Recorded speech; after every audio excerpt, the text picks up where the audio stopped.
Okay, let's get things started.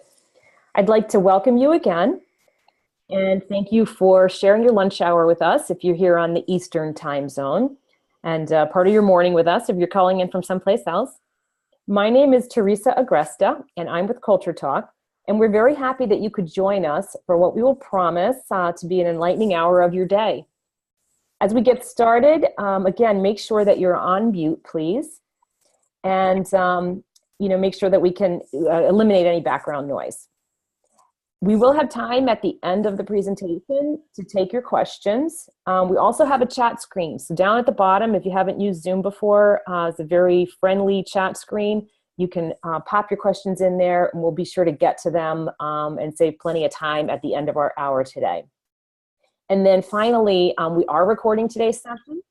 So we will be emailing you out a link to the webinar as soon as it becomes available. And for anyone who couldn't be here, if this is something you'd like to share with some of your colleagues, you have an opportunity to share that link with them as well.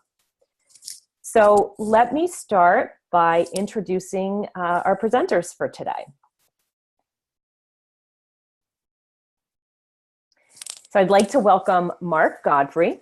Mark is the founder and owner of Parker Madison, and Parker Madison is a full-service brand re-engineering firm. They're based in Phoenix, Arizona, and they focus on making good brands great.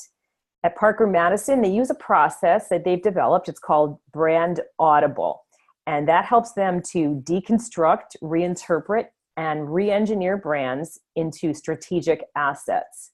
The Brand Audible process actually includes helping clients to uncover their culture, which is one of the reasons we're so happy to invite Mark to share this presentation with us today. Mark is one of a growing community of certified partners at CuluureTalk, and he uses our CuluureTalk personality surveys and tools to help clients define their culture and their strategy. And we also have this morning Cynthia Forsman. Cynthia is a co-founder and a partner here at CuluureTalk, and also a partner at our strategic branding firm called Allegory Studios. Her career is centered around looking at organizations and individuals through the lens of Jungian archetypes, and then using that information for strategic business decisions around brand, recruiting, retention, and much more, which you're going to learn more about as we go forward. She's played a pivotal role in building the framework for our archetypal assessments and the trainings and engagements around those. So welcome, Cynthia and Mark. Awesome. Thank you, Teresa, and welcome all. What we're here to talk about today is employment branding, which we also refer to as talent branding. And it couldn't be a more relevant conversation than it is today. As a quick stat, I think we're all aware that in the United States, unemployment is at the lowest it's ever been. And it seems like everyone has a help wanted sign out. If you think back just to 10 years ago, in the time frame of 2008 and the financial crisis that was just breaking, we were in a very different time when businesses were cutting back, they were letting people go, and they were slashing a lot of employee benefit programs just to survive. So funny how things can change so quickly. And I think we're all appreciative of economic growth, but it's created a major challenge for leaders, HR departments, and even, I believe, marketing teams are getting in on the conversation about how to find the right people to get the job done. The challenge is even made more complex by some of the workforce trends. Here's a stat I heard at a Future of Work conference I went to earlier this week. And also generational trends that are demanding that the way we work evolve. So traditional employment is predicted in 2020 to really shift our experience. So from recruiting and onboarding to professional growth and engagement, companies in every category are looking for new ways to hire and retain talent. In fact, HR technology is one of the fastest growing sectors where people are taking a software approach aimed at helping companies compile a whole myriad of data to try to solve the talent puzzle. You hear a lot about platforms to measure culture, to measure engagement, to measure fit, and so on. But we sort of feel that more data isn't the answer. Why is that? Here's a quote from another one of our certified partners and a colleague, Claudette Rowley, who is also the author of a book called Cultural Brilliance. And she says, you know, what we have to remember is that we are human beings, not human capital. So data is only going to take us so far. So what we want to share with you today is an approach that helps companies connect with people. And prospective employees are people, they're human beings. We want to show you a way that you can help connect people with purpose. So if this feels like a real shift from your current recruiting strategy, here's an analogy for you to consider. It comes to us from a gentleman by the name of David Matten, who is a global trend watcher. And he tells us that technology has made business operations so transparent that we're all operating in what he calls a glass box. So in our glass boxes, our potential employees, our customers, everybody can see all the way inside our business. And when they look all the way inside, what they see is culture. I think this is making us all a little uncomfortable, perhaps, as business becomes more transparent. The lines that used to be, you know, clearly between what was our culture, what was our brand, and who were the people we were hiring, those lines are continuing to blur. So the big idea that we want to share with you today, we want you to take away, is that today your culture is your talent brand. And we're going to show you a framework for how you can measure culture and make it a competitive advantage in building your team. And Cynthia, I think it's really interesting that here we find ourselves in this world of glass boxes, and our brands are really glass box brands. And companies can feel exposed and they can feel vulnerable. But the real irony is that while the outside world is looking in and seeing the culture, the people in the organization have a much harder time kind of seeing what that culture actually is. So this is one of my favorite quotes. You know, it's typically attributed to Marshall McLuhan, although that's debatable. But the quote is, "We don't know who discovered water, but we're pretty sure it wasn't a fish." You know, fish don't discover water, and it's not because the fish is stupid. It's because he's swimming in the water. It's all around him. It's so ubiquitous that he doesn't even realize it's there. And that's how culture can be sometimes. You know, when we're living in it, it's tough to see it objectively. And if you can't see it, you can't define it, you can't measure it, it's really tough to manage it and use it to your advantage. So here we are in a glass box era where people can see our culture, yet it can be elusive to us. It's an interesting irony. It's like hard to see the forest for the trees kind of thing. In fact, people are notoriously bad at seeing the world from another person's perspective, much less everyone else's perspective. That's why companies need a tool that can objectively measure their culture so they can really understand what's behind it and build a talent brand that's both authentic and appealing to the target candidates that they're trying to attract. So with that background, here's a quick view of where we're headed. We're going to spend a few minutes defining corporate brands and talent brands, and we're going to talk about the difference between the two. And then we're going to share a framework called Archetypes for looking at cultural patterns within organizations. You know, then we'll share two examples of looking at talent brands through archetypes. And finally, we'll talk about what it takes to do a culture assessment and how the investment in defining your culture can be applied to hiring and retention and growth. So with all that said, here's another quote that I like.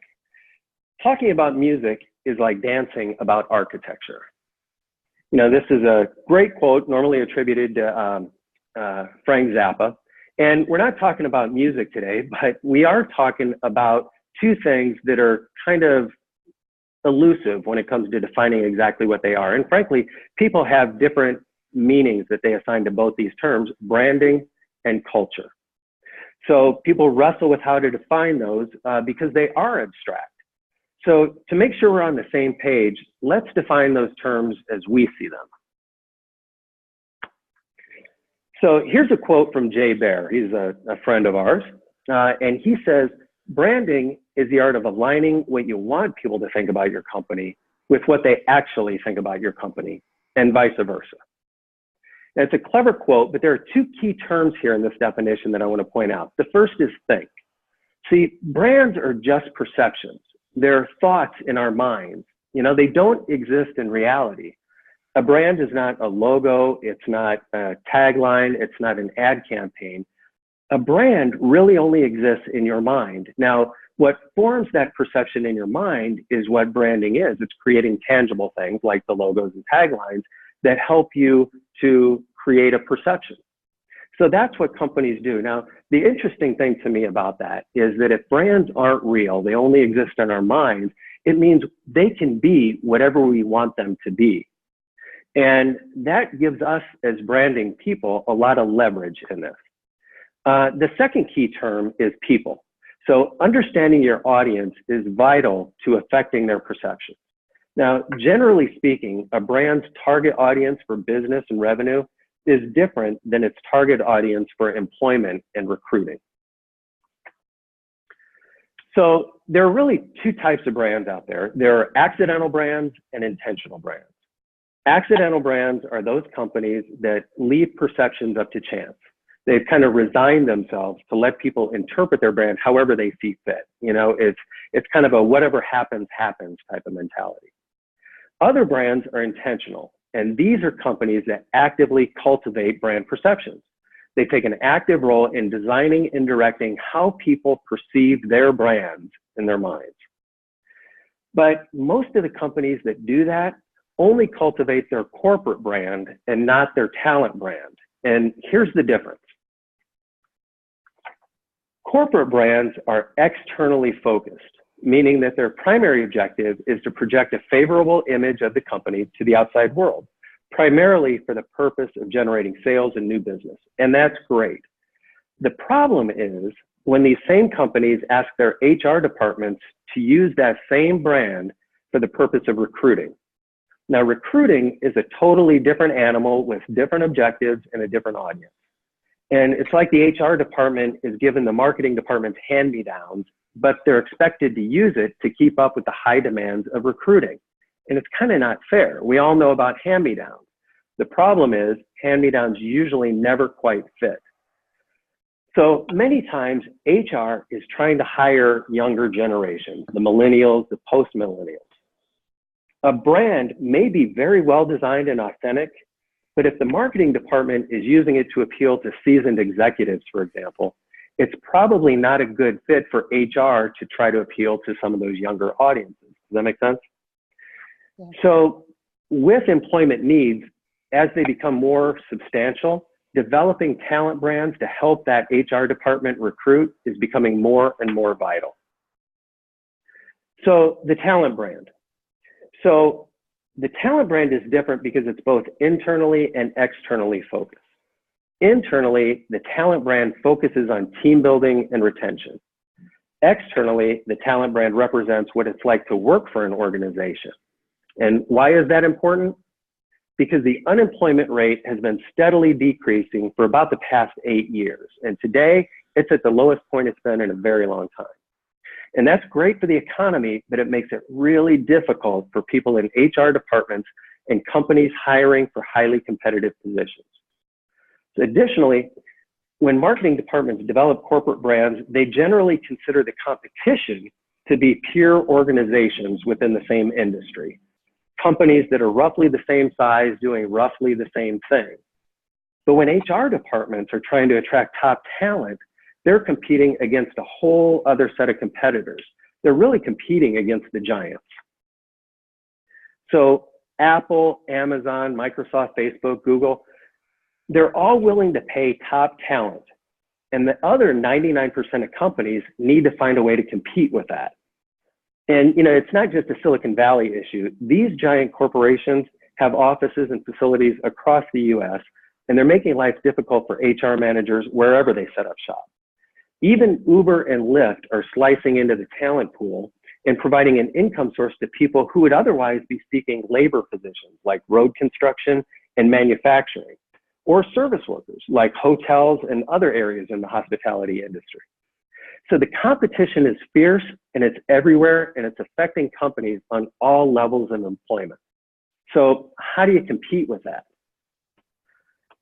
You know, this comic is about 7 years old, and I doubt that things have really changed that much in these organizations. These charts show the general flow of communication at these companies.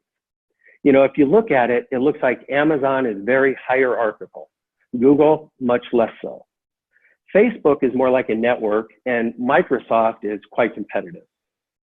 Apple's C-suite, as you can tell, isn't afraid to subvert the chain of command and go right to the other people within subunits of the organization. And Oracle runs everything through legal. So even in visualizing these shapes and how communication flows, you can start to intuit some understanding about the cultural patterns that exist in those organizations and how different those cultures really are. Mark, I love earlier this week when you shared the backstory of this graphic, because these were created by tracking communication patterns within an organization. And there's actually software, it's called Organizational Network Diagnosis.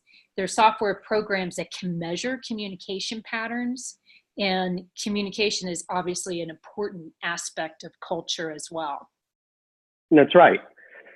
So to bring us to culture and how to define it, let's look at this. Culture is the set of unwritten rules that people naturally follow because it's just the way we do things around here.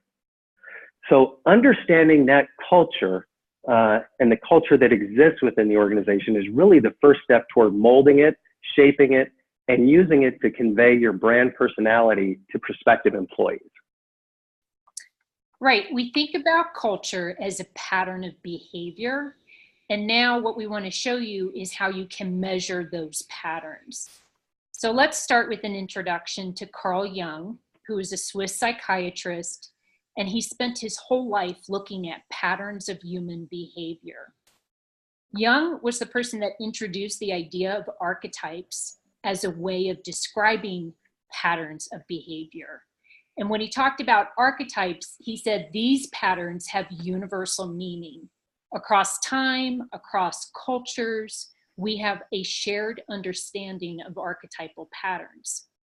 In individuals, they show up as our personalities, but when we look at them within groups of people, they show up as culture.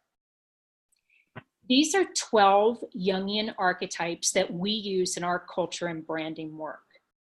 And I'd encourage you to just scan the list. I bet just looking at the names of these storylines, you can start to guess what the storylines are about. Heroes save the day. Magicians, we know they transform. Revolutionaries break boundaries. I'd even encourage you to take a moment and think about which of these stories might be part of your own life story or even your organization's stories. And just as quickly, you can probably look at certain of these stories and say, nope, not me, that's not us. You know, we had a client do this scan last week, and it's amazing how quickly people pick up and recognize these patterns and say, this is us. Exactly. We find that this framework is particularly effective in organizations because archetypes help provide a shortcut to understanding. So you can quickly get everyone on the same page about what type of culture exists in their group. So here's a key point. If you take one thing away from this webinar this morning, I want you to remember this. When you can help an organization, your own organization, understand the archetypes that are part of their culture, what it gives you is a framework and a language for how to start talking about culture in a really meaningful way and a way that drives strategic initiatives. Another positive part is that the archetypes, they're rich and colorful, but they're also flawed and they're relatable. They're very human. So in branding, we use them to position our strengths, but in other culture initiatives, we can use the archetypal storylines to really understand shadow patterns and opportunities for growth.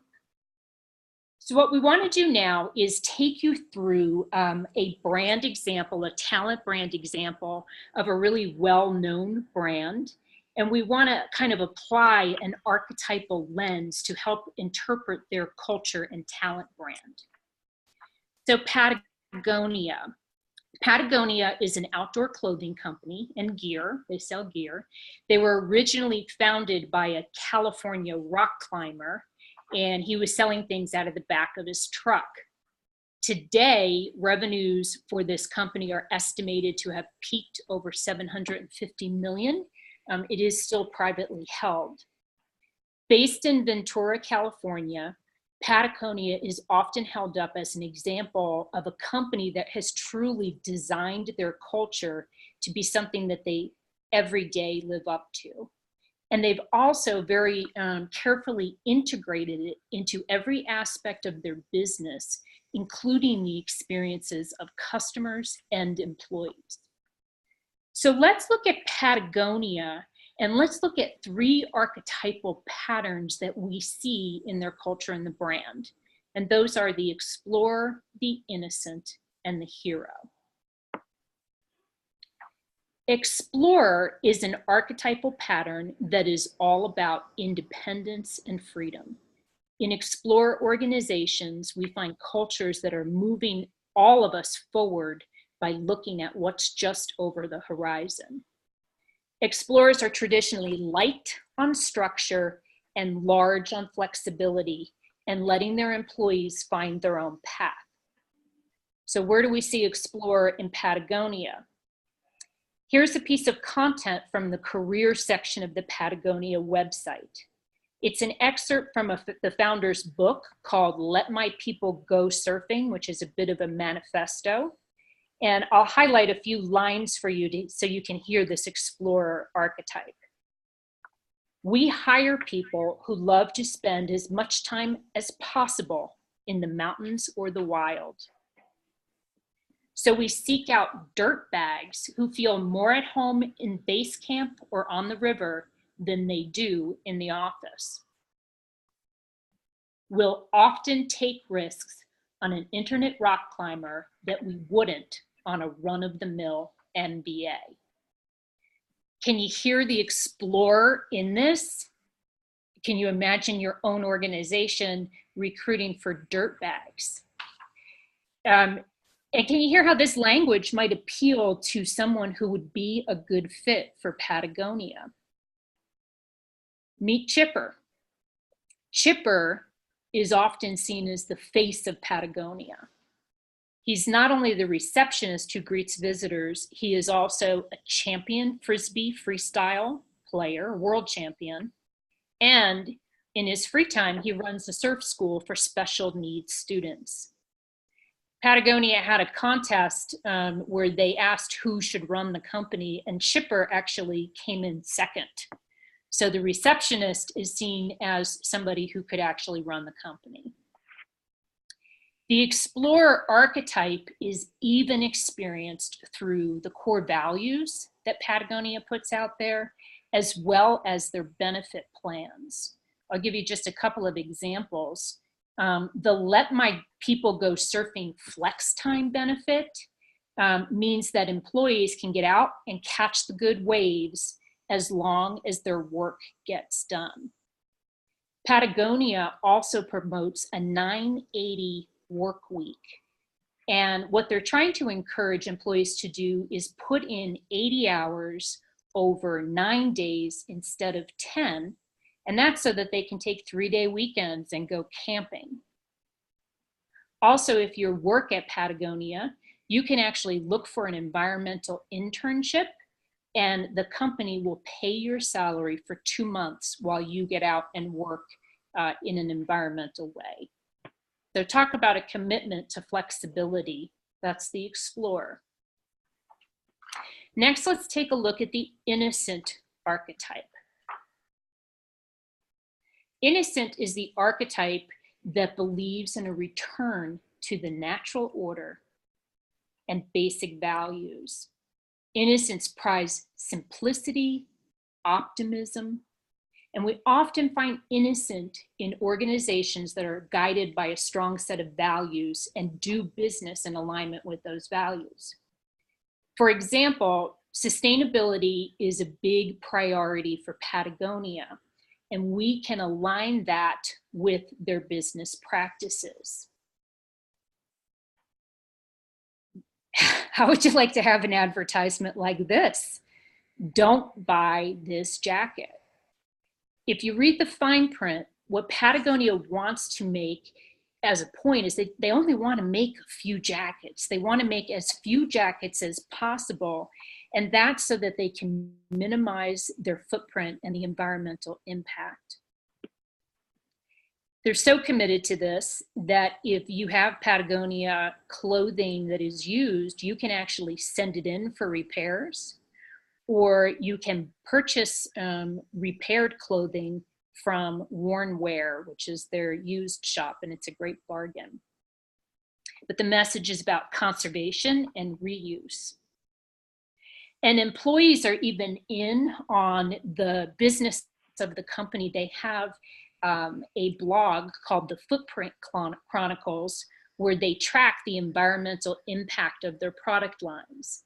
They analyze the supply chain, they look at vendor relationships, and together as a company, they're looking for ways to tread more lightly. In 2017, they held their second annual Black Friday sale, where 100% of the sales, not profits, were donated to environmental causes identified by employees. I love this quote from Dean Carter, who leads the HR at Patagonia. He says, look at your organization's values and have a policy that supports them ridiculously. He says, if you're not ridiculous about it, it's likely not a value. That right there is the innocent culture. And it's something that employees experience too. Here's a quote from one of their environmentalists, quote, dirtbag employees, who acknowledges the innocent ideals of Patagonia are also in alignment with his personal values. So there's a lot of evidence for innocent in Patagonia's culture. And then let's take a look at a third archetype, the hero. The hero is an archetype that's activated when there's a dragon to slay. In fact, hero cultures are at their best when there's someone to protect or principles to uphold. How does Patagonia do that? Here's what their homepage looked like very recently when the current administration reduced the size of 2 national monuments. And them are fighting words. The president stole your land. More importantly, heroes are all about action. Patagonia has a part of the organization called Action Works, where even though they're a clothing company, they are offering customers and employees a way to get involved in saving the planet. Patagonia calls itself an activist company, and its culture encourages employees to take a stand. They will pay people to attend peaceful protests. They'll pay, in other words, they can take paid time off. And they've even paid bail for employees that ended up in jail. So now that we've painted a picture of that explore innocent hero culture and what that feels like at Patagonia, I want to walk you through an example of a client called Nussbaum Transportation, where we actually went in and measured the culture with an archetypal assessment. Nussbaum Transportation is an over-the-road trucking company that's based in Normal, Illinois, and they've been in business for more than 70 years. In 2009, they were going through a major shift in the industry, and the president, Brent Nussbaum, seized the opportunity to re-examine their business model and their brand. So the entire staff at Nussbaum participated in a survey called CuluureTalk for Organizations. This online assessment is designed to measure the culture within a company, kind of the unwritten rules of engagement. The results of Nussbaum's assessment showed how they scored on all 12 archetypal patterns. And you'll notice here that they scored highest on the hero, explorer, and innocent archetypes, the same patterns that we just reviewed for Patagonia. Once a company goes through a CuluureTalk survey, the second step that we use is to validate their results. So working with their management team, we looked at those top 3 archetypes to see how are those stories showing up here at Nussbaum. For the hero, part of trucking really, and the trucking industry has a whole heroic characteristic to it. They are hardworking, persevere, and the whole concept of just-in-time delivery really puts company in a place where they have to prioritize results and performance. Next, we sought to understand how is the explorer present in the culture. A key discovery here was really listening to the team talk about how they approach the business of trucking. Nussbaum is known in the industry as an innovator. They've won Innovator of the Year competitions. They've been involved in a number of really cool equipment innovations where trucks no longer look like trucks. And they've even built a facility in the middle of their rural county that looks more like a mountain retreat than a trucking company's headquarters. The architecture, and we'll show you a picture of it here in a second, really reflects the aspects of their explorer. And then finally, we looked at the innocent. And what was driving that innocent pattern at Nussbaum was really some of the traditional Midwestern and Christian values that are a core tenet of the culture. Within an industry that might more typically be seen as tough, they were really known for honesty and integrity. As we work to validate these 3 archetypes at Nussbaum, we also asked them to understand how they prioritize these things. And that's when the team determined that the innocent archetype was really primary in the culture, and it was supported by hero and explorer. In fact, what we ended up doing is really using the hero explorer storylines as a prominent feature of the organization's corporate brand. But when it came to their talent branding and hiring truck drivers in particular, they lead with the innocent archetype. Now I tell you that, and I should say that recruiting is a huge challenge in trucking. There have for many years been what we call the driver shortage, and one stat currently shows that over the next 10 years, there will be a shortage of 175,000 drivers in the industry. So we're all going to start wondering how stuff gets to our house. But it makes the story of Nussbaum's growth even more remarkable. I mentioned their headquarters, and here's a picture of the inside, which again feels very, I live in Colorado, and this building is very reminiscent of architecture out here, more so than the architecture in the Midwest. And I think it really embodies that explorer archetype that they have there. If you go to their website and you hit the About Us page, here's some of the ways, key messages that they put out there about their company that align with innocent. We align our vision with our values. Integrity is more than an ideal, it's a way of life. They also have a page on their website that is the company's public statement of faith, which really, in a business environment, is very bold. And then here's an example of another way that the company really puts their innocent archetype out into the world. They have strategically promoted their culture through driver recruiting campaigns. Here you see 2 53-foot trailers, like 2 traveling billboards, that are part of what they call their Faith and Family campaign. There's a total of 6 designs, and they plan to continue adding more. Each scene depicts family and a return to simple joys like camping and taking a walk, and basic values. Over the past 8 years, as Nussbaum has authentically embraced its unique culture and used it to position its corporate and talent brands, it's been a real game changer for growth.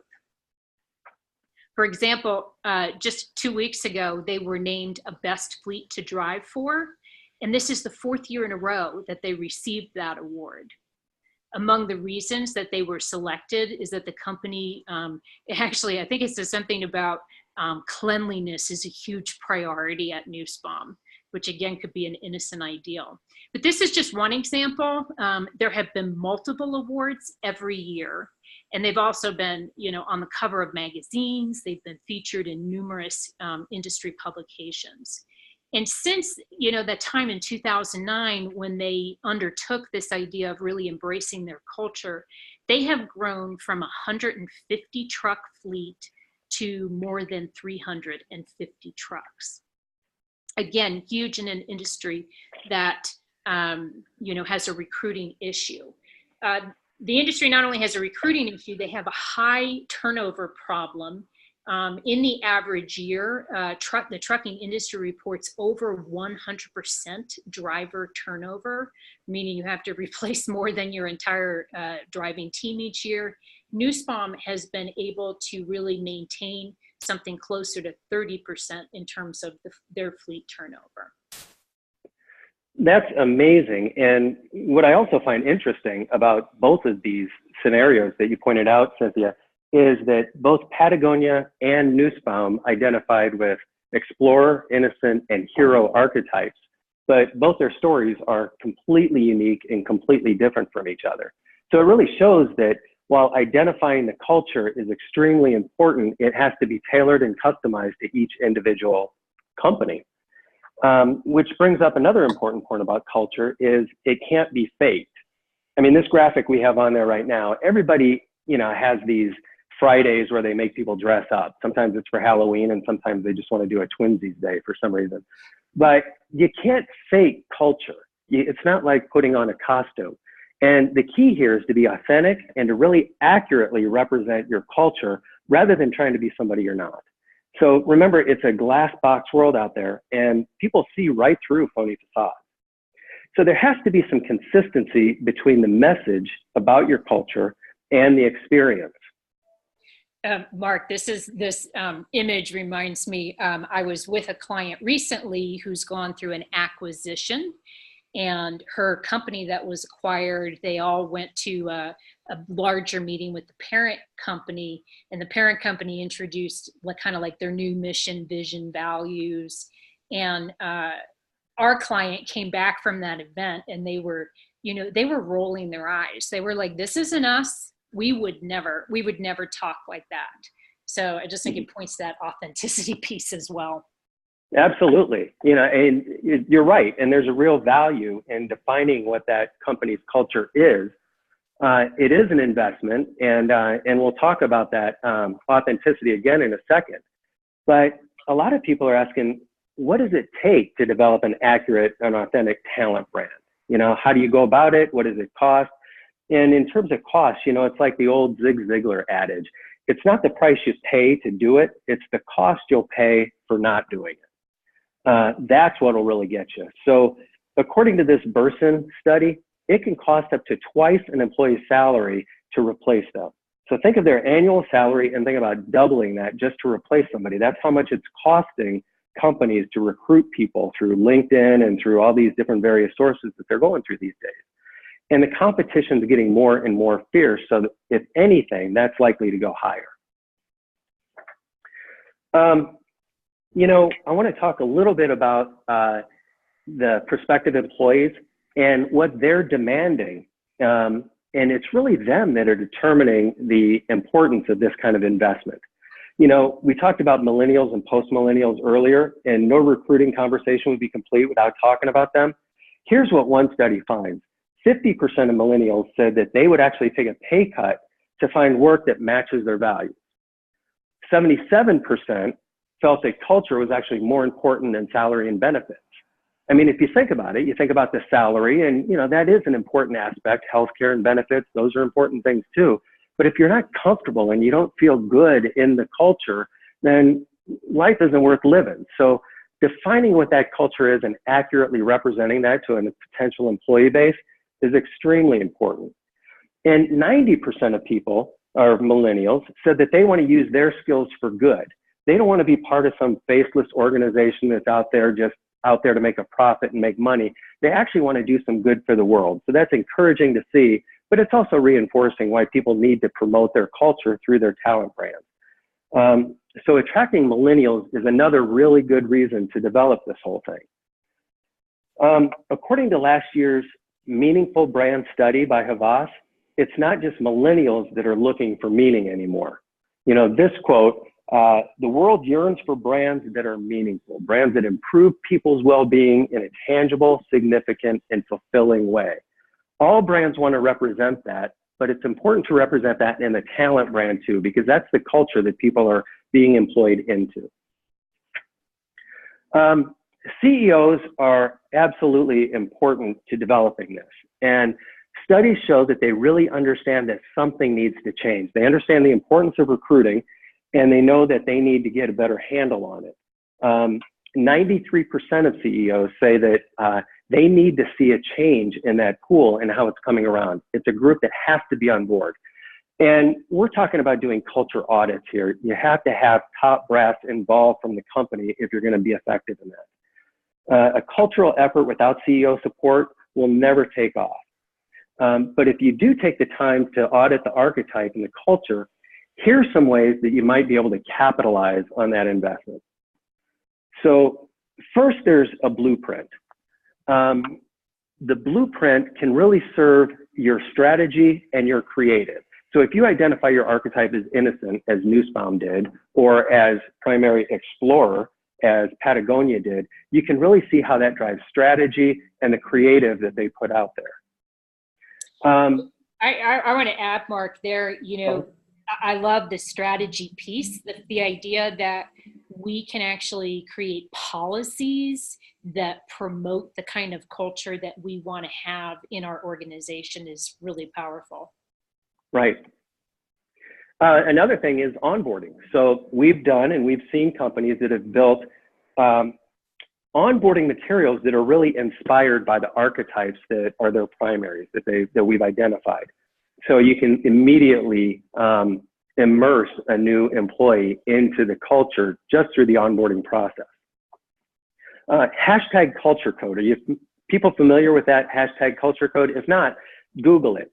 And you'll find that there are literally thousands of companies out there putting a stake in the ground when it comes to communicating what their culture is. Compensation is obviously important, and that's really a cultural aspect too. Cultural alignment and recruiting and retention all revolve around that culture, and are we paying people enough, and is that in alignment with our priorities? Are we rewarding the behaviors that really build the culture that we want to build? These are important questions to ask, and questions that can be helped through doing a cultural assessment. I want to add one thought here as well, because I've met a couple of compensation experts, which I didn't even, it's amazing. It's really interesting that there are people that specialize in compensation, and they talk about how culture can inform, what behaviors do you want to reward? I think about the example, even on maybe the shadow side of an archetype. We looked a couple months ago at Wells Fargo as a brand, and we know that with a lot of hero archetype, the sales program and how that sales, quotas and how salespeople were rewarded, their compensation package might have embodied some of the negative energy of a hero archetype, which can be very competitive. Mm-hmm. Well, and that's a good point, because another aspect of this are mergers and acquisitions. So a lot of people know that most mergers fail, but it's not necessarily due to operational inefficiencies, because sometimes there are just a lot of culture clashes. So wouldn't it make a lot of sense to measure the cultures of companies that are being merged I mean, like you say, it's both to identify the common ground, but it's also to identify where there's some gaps or some clashes that are likely to occur. And finally, we need to look at culture from the perspective of the individual personalities that are part of an organization. And through CuluureTalk, we can also offer a tool that assesses individual archetypal patterns. So through that, we can explore the cultural fit, the leadership development, and even team building. So that's really talking about the talent, brand, and culture and how those two things relate. Hopefully, it's given people some new ideas and some new ways to think about how those two things relate to each other. So both Cynthia and I would love to connect with anyone to hear your thoughts and for your feedback. And I know we have a few minutes here, so we'd be happy to take your questions. Excellent. Thank you both so much, Cynthia and Mark. And just a reminder that we do have the chat pane open. So this is a great time to access that down at the bottom of your screen and share any questions that you have for today's presenters. We did have a few that came in during the course of the webinar. So while you're thinking about what your questions might be, let me toss this one out to you guys. One question is, what specific things can you do to help bring your talent brand to life? Mark, can I take that one? Yeah, please. Okay. I'm thinking about another client that we took through an archetypal culture audit with. And they validated very high for two archetypes called caregiver and every person. And so they started to really build a lot of their recruiting and their onboarding, as we've talked about, around some of the key themes that are caregiver and every person. But what was really cool with this client in particular is that when they went to roll the new brand messaging out, they did it first internally. And they created an employee campaign where each member of their team was actually asked to write a blog about how they felt personally connected with the culture of the company. And it so happened that this client had 52 employees, so it made for a great kind of weekly campaign where they rolled one a week over the course of the year. And it was really amazing to watch, to read the stories that employees wrote in their own words about how they really felt connected to the culture. And it became a really, really powerful engagement activity. So one example. Well, I'll throw another example out there. We've got a national construction company as a client, and we identified their culture. And externally, we talk about the corporate brand, they really identified with hero. It's a construction company, and they've got people that are getting up real early in the morning, going out in all kinds of conditions, doing dangerous work and dirty work. And that hero corporate brand really resonated with them, and it resonated with their customers, utility companies. But what we found was that as a talent brand, caregiver really rose to the top. This is an organization that really takes care of their people. They help educate them. And a lot of these people are starting off as laborers working in ditches, but they get promoted up through the ranks. And to do that, they have to have a great retention program, which is all part of the caregiver archetype. And they have to be able to educate people and keep them progressing through their career. So they help develop a career path. So that's very caregiver. So when we go out there to recruiting shows, job fairs, social media, those kind of things, we need to have a talent brand that's much more aligned with caregiver. But when we go out there with marketing materials, it's much more aligned with the hero archetype. Mm. Awesome. Great. Thank you. Thank you both. We've had another question come in, and this is, I'm curious about the archetype assessment. Can you tell me a little bit more about that? Well, I'll start off. We just did this for a client. So the archetypal assessment for the organizations, it's 120 questions that you take online. You can do it from a computer or a mobile device, and it's always anonymous. It's 120 questions, but none of these are gotcha questions. They're not questions where you're pointing the fingers, you're going to out somebody. So anonymity really shouldn't be an issue. They're questions about how people interrelate and exist with each other. And it helps to define what that archetype is. 120 questions. It's been validated from research firms. I mean, it's a very accurate assessment tool. So we like to get as many people taking that as possible in an organization to really give an accurate view of what their cultural archetype really is. Awesome. Okay, another question came in here. Do you find there are different buyers for these kinds of brand culture engagements? For instance, the CEO or the CMO, being more focused on brand, and then the Chief Human Resource Officer being more focused on culture? I'll take that one, Mark. The interesting part about culture is that it touches, every aspect of an organization. And so there are a variety of reasons for doing a culture audit. And a lot of times, the conversation internally is driven by what kind of challenge or problem is the organization trying to solve. So in the case of the recruiting and the talent side of the house, we are finding that HR departments, directors, VPs, chief human resources officers, they're really keen on this conversation because they didn't grow up in marketing necessarily, but their task is really daunting to try to be the front line for recruiting and retention. Alternatively, we do still see marketing teams that are trying to integrate a very meaningful, culturally influenced component into how they put themselves out there in the organization. So I would go back to Mark's point he made towards the end. All of these engagements really, really require that a CEO or the leadership team is on board. So you could come in for a variety of reasons, and then sometimes too we find once a cultural assessment is done, the organization starts to have a lot of ahas about how else they might apply this new understanding about their culture. And just to add to that, Cynthia, I think that's very good. I mean, you talk about the diversity within a company and people's different objectives and how culture plays into that.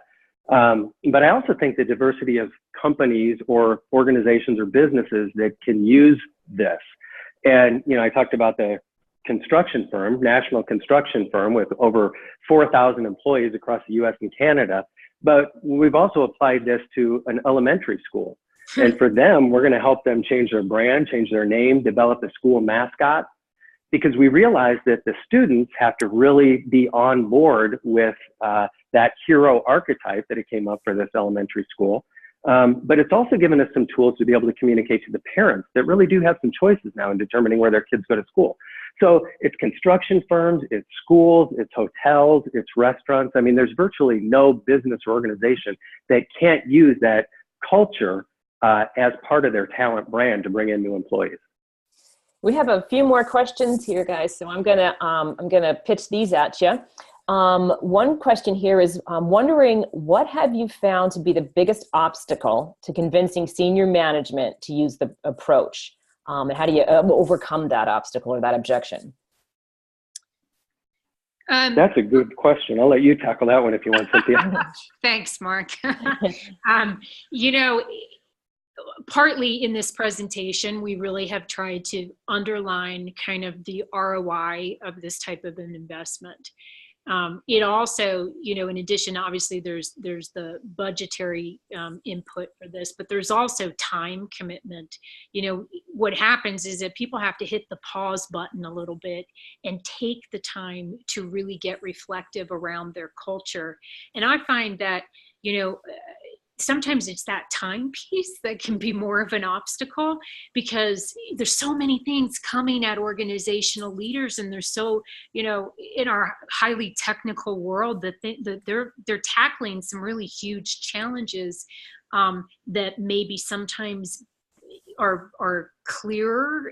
I don't want to say clearer, but it's easier for them to understand maybe why a new technology should be implemented rather than why they should pause, have this conversation, and then come back to tackling.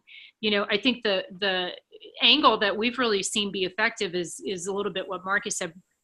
if you don't take the time to do this reflection, what are you going to continue to waste money on and have investment fall off?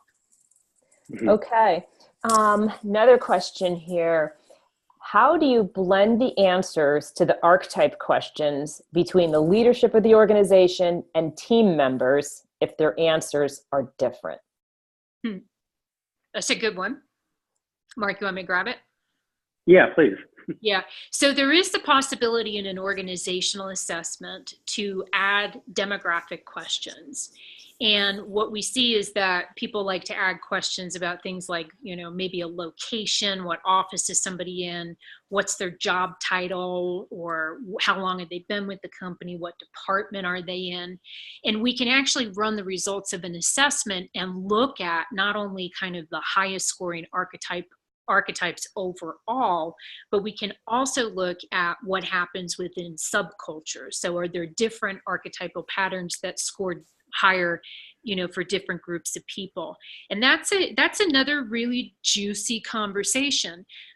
We've done it with companies that are merging, and sometimes those, it's understanding the differences between how we see the world that allows us to, identify concerns and address concerns. So it's a really powerful thing to do, is not just look at the overall results, but, how are things seen differently? Okay. And moving right along, I know we're headed toward the top of the hour, so thanks everyone for hanging in. We do have 2 more questions, and let's try and get these. So the first one is, when you have a company that has a retention problem, how do you open the discussion of change? Well, I think it starts with doing the assessment, identifying kind of what your starting point is. We always say start with culture. And if you can identify that cultural archetype and say, this is how we exist in an organization, then maybe you can look at it and say, what's not working? Why are people leaving? And maybe there are programs that need to be built around that. How do we get people on board with that culture and get people contributing and feeling like they're part of that team? I think it really starts with identifying what that gap is. Would you say so, Cynthia? Yeah, I think it's really powerful to take a baseline assessment. Like, if there's a challenge, and we didn't talk a lot about the shadow sides of archetypes, but often the challenges that we're experiencing in a culture can be tied back to the shadow side of an archetype. So I'll give you an example. Innocent, we talked about some of the strengths of innocent. On a shadow side, innocent cultures can tend to be a little bit naive, and perhaps thinking that things will just fall into place without the hard work that it takes. So sometimes we can identify when there are problems that they are stemming from the same archetype and sort of the other side of that belief system. So it gives us a tool to really diagnose what's going on, and, as Mark said, create something specific to address it. Awesome. Thank you. And then lastly, the last question here is taking a look at the difference between ownership, between the marketing department and the HR department. And how do you get both of them talking about the company branding? Who should be the target in the organization to discuss the culture? Are they taking a look at a 360-degree vision of the organization if they're both looking at it from different perspectives? Well, I come from the marketing side, and I think that branding really starts there. And more companies and marketing directors are realizing that culture plays a big part in their brand. So when we open up that discussion, it's really a matter of developing personas for the target market that you're going after and personas for the type of employee you're going after. And marketing people understand the differences in audiences. So when we put those two side by side, they see that there's a disconnect. They see that their talent brand really needs to be different. And the nice thing about having 3 different archetypes to work with, the 3 that kind of rise to the top after that cultural assessment, is that we can really show how you can skew one way for marketing and another way for recruitment. And marketing people get it. And they know that those HR people really can't use their hand-me-downs to try to recruit. So then they get the HR people involved and they say, yeah, thank you. We hadn't really thought about that in that way before, but this is going to be an excellent tool to help us recruit. Yeah. I'll add another thought, and that's that, I really applaud the HR teams that are working to really get their arms around recruiting through culture and really focused on a talent brand, because it is a new language for them traditionally. And I think that this graphic that's here on the last slide really emphasizes that, whether it's corporate or talent brand, we're all trying to work with the same culturally rich content. And I think more and more as these lines continue to blur, we're going to see more and more teams that really have both the marketing, HR, and other leadership team or other leaderships that are part of the conversation. Excellent. That's a great place to end our session this morning. And I'd like to just thank everyone who attended. And as we said earlier, we have recorded this presentation and we'll be sending it out to all those who registered. So thanks again for being here with us this morning. And thanks again to Cynthia and Mark for an excellent job. Yeah. So have a great afternoon. Thank you, Teresa. Thanks, everyone. Okay. Bye-bye. Bye-bye.